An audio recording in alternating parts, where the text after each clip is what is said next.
వాజ్పేయి గారు వారు అధ్యక్షులైన తర్వాత ఒక స్థాయిలో రెండో ఎంపీలు కలిసింది.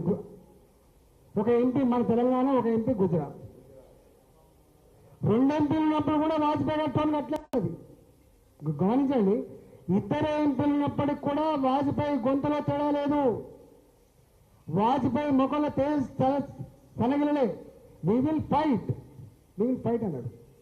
నేనే మొన్న ఒకటి చెప్పేస్తున్నా, 1980లో భారతీయ జనతా పార్టీ తన మేనిఫెస్టో ఒకటి రాసుకుని తెలుసా మీకు? భారతదేశానికి ఒకేసారి ఎన్నికలు కావాలి, జమిలి ఎన్నికలు కావాలి, 1 నేషన్ 1 ఎలక్షన్ కావాలని చెప్పి 1980లో భారతీయ జనతా పార్టీ తన మేనిఫెస్టో పెట్టింది.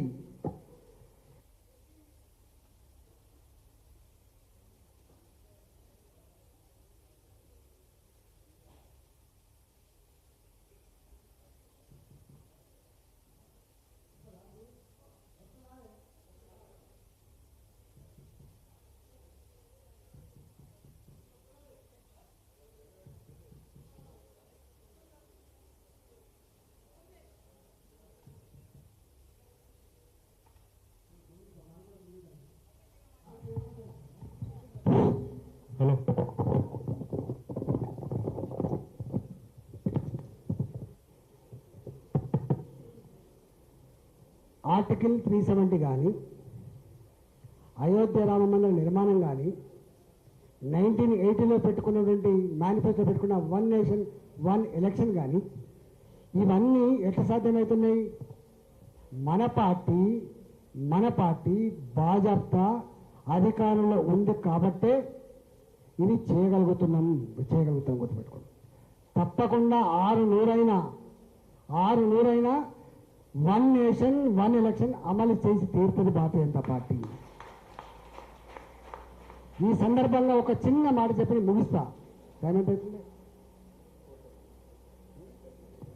ఒకటే చిన్న మాట చెప్పి ముగిస్తా. నేను తెలంగాణ మొట్టమొదటి ఆర్థిక మంత్రిని, మీకు తెలుసు. అయితే ఆర్థిక మంత్రి అయిన తర్వాత మోడీ గారు వచ్చిన తర్వాత జిఎస్టీ అమలు చేయాలి. దేశంలో జిఎస్టీ అమలు చేస్తేనే 4 పైసలు వస్తాయి, 4 పైసలు వస్తేనే ఈ దేశం పురోగమిస్తుంది. లేదు బుచ్చగాల లెక్క ఎంతకైనా అప్పులు చేస్తాము, ఎంతకైనా మనం ఇట్లా థర్డ్ వరల్డ్ కంట్రీగా ఉంటాం అనేది చర్చ. అంతకుముందే కాంగ్రెస్ పార్టీ కూడా ఆలోచన చేసింది. కానీ కాంగ్రెస్ పార్టీ పుసుకునేది అమలు చేస్తే ఈ దేశంలో చదువుకున్న వాళ్ళ సంఖ్య తక్కువ, ఈ ఆ కమిట్మెంట్ తక్కువ, ఆ సీరియస్నెస్ ఉండదు, చదువు లేని వాళ్ళు ఇక్కడ అమలు చేస్తే ఏమైందని చెప్పి భయపడరు.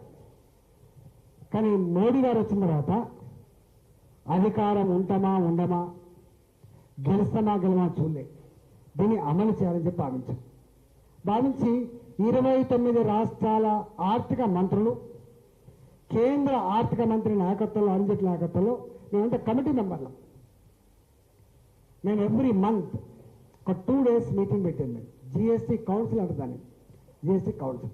నేను ఈ దేశంలో జిఎస్టీ అమలు చేయాలంటే ఎట్లా ఉండాలి ట్యాక్స్, దీని విధి విధానం ఏంటి ఖరారు చేయాల్సిన బాధ్యత మా మీద ఉంటుంది.